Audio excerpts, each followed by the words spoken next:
नमस्कार और सलाम स्वीकार कीजिए आसिफ असरार का और आप देख रहे हैं द फोर्थ पिलर। लोकतंत्र के महापर्व यानी आम चुनाव की तारीखों की घोषणा हो चुकी है। घोषणा नहीं हुई है तो झारखंड में इंडिया गठबंधन के उम्मीदवारों की।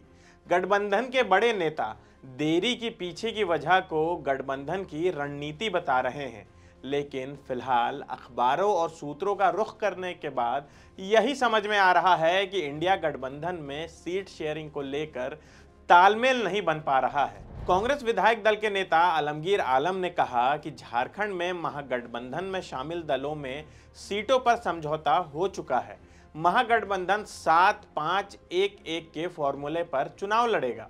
जल्द ही दिल्ली में संयुक्त रूप से इसकी घोषणा कर दी जाएगी। बकौल आलमगीर आलम, खूंटी, लोहरदगा, गोड्डा सहित 7 सीटों पर कांग्रेस चुनाव लड़ेगी, जबकि सिंहभूम, गिरिडीह और चतरा समेत 5 सीटें जेएमएम के पाले में गई हैं।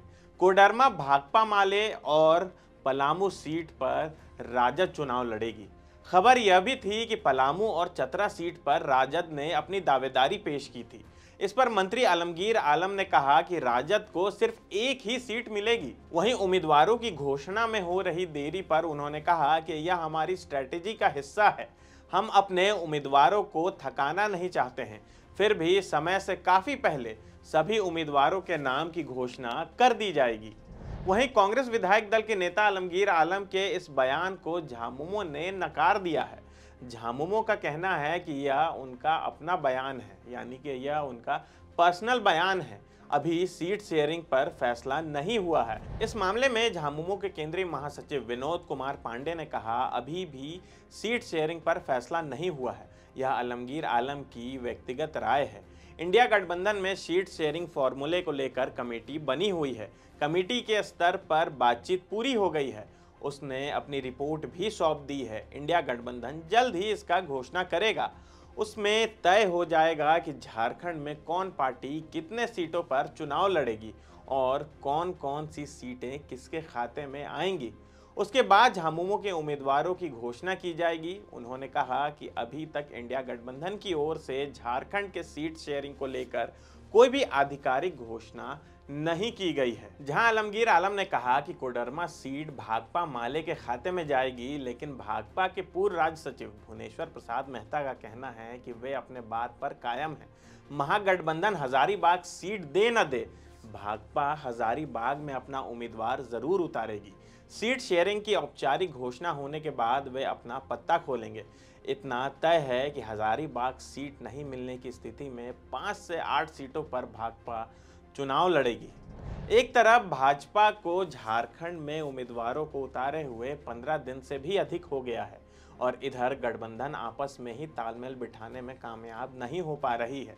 अभी तक उम्मीदवारों का नाम न जारी करने के पीछे जिसे स्ट्रैटेजी बताया जा रहा है, कहीं वही स्ट्रैटेजी गठबंधन के खिलाफ न चली जाए। इंडिया गठबंधन का गठन एनडीए गठबंधन को धाराशाही करने की नीयत से विपक्षी दलों ने किया था, मगर फिलहाल इंडिया गठबंधन को एकजुट रखना ही गठबंधन की सबसे बड़ी चुनौती नजर आ रही है, क्योंकि कुछ दिन पहले पश्चिम बंगाल की तृणमूल कांग्रेस यानी टीएमसी ने कांग्रेस का हाथ छोड़ बंगाल के सभी 42 लोकसभा सीटों पर अपने उम्मीदवार उतारने का ऐलान कर दिया।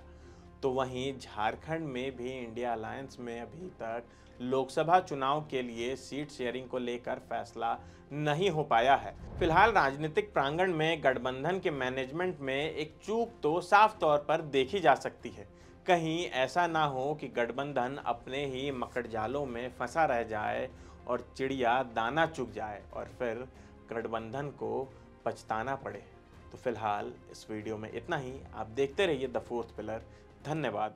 अगर आप चाहते हैं कि हमारे वीडियोस का नोटिफिकेशन आपको बिना देरी के मिलता रहे तो आप इस चैनल को फॉलो और सब्सक्राइब जरूर कर लें। बाकी आप हमारे काम को लेकर कोई सुझाव हमें देना चाहते हो तो कमेंट बॉक्स में आप सादर आमंत्रित हैं। इसके अलावा हमारे वीडियोस आपको अलग अलग ठिकानों जैसे फेसबुक, इंस्टाग्राम, ट्विटर पर भी देखने को मिलेंगे, जिसके लिंक डिस्क्रिप्शन में डाल दिए गए हैं।